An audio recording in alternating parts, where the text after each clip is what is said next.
गोवर्धन या अन्नकूट पूजा की पौराणिक कथा। द्वापर युग में एक बार देवराज इंद्र को अपने ऊपर अभिमान हो गया था। इंद्र का अभिमान चूर करने के लिए भगवान श्री कृष्ण ने एक अद्भुत लीला रची। श्री कृष्ण ने देखा, एक दिन सभी ब्रजवासी उत्तम पकवान बना रहे थे और किसी बड़ी पूजा में अपनी व्यस्तता दिखा रहे थे।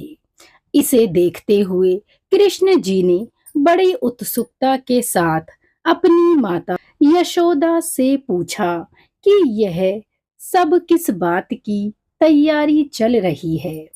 कृष्ण की बातें सुनकर यशोदा माता ने बताया कि इंद्रदेव की सभी ग्रामवासी पूजा करते हैं, जिससे गांव में ठीक से वर्षा होती रहे, जिससे कभी भी उनकी फसल खराब ना हो और अन्न धन बना रहे। उस समय लोग इंद्रदेव को प्रसन्न करने के लिए अन्नकूट चढ़ाते हैं।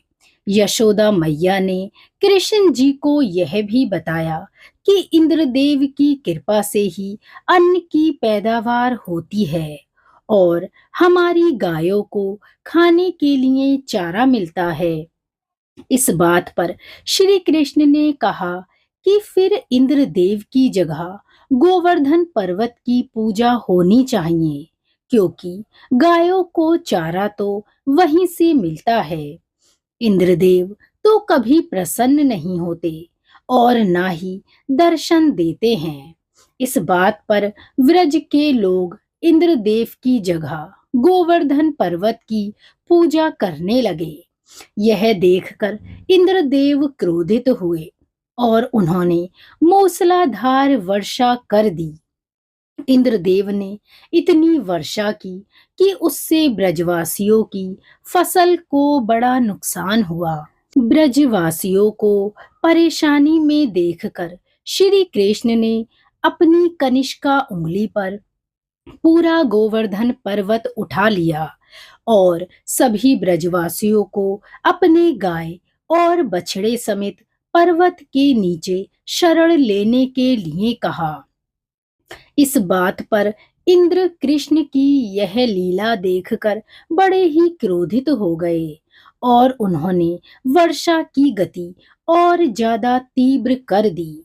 तब श्री कृष्ण ने सुदर्शन चक्र से कहा कि आप पर्वत के ऊपर विराजमान होकर वर्षा की गति को नियंत्रित करें, और शेषनाग से कहा, आप मेड़ बनाकर पानी को पर्वत की ओर आने से रोके रहें।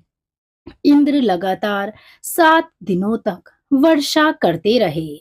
तब ब्रह्मा जी ने इंद्र से कहा कि श्री कृष्ण भगवान विष्णु के अवतार हैं और उन्हें कृष्ण जी की पूजा की सलाह दी। ब्रह्मा जी की बातें सुनकर इंद्र ने भगवान श्री कृष्ण से क्षमा याचना की और उनकी पूजा करके अन्नकूट का 56 तरह का भोग लगाया और भगवान श्री कृष्ण ने इंद्र की गलती को क्षमा करके उनकी पूजा को स्वीकार किया। तभी से यह गोवर्धन पर्वत पूजा जाने लगा और भगवान श्री कृष्ण को 56 भोग लगाया जाता है। और इस दिन अन्नकूट बनाने, बांटने और खाने का भी विशेष महत्व है। गोवर्धन पूजा के दिन गोवर्धन पर्वत गोबर का क्यों बनाया जाता है?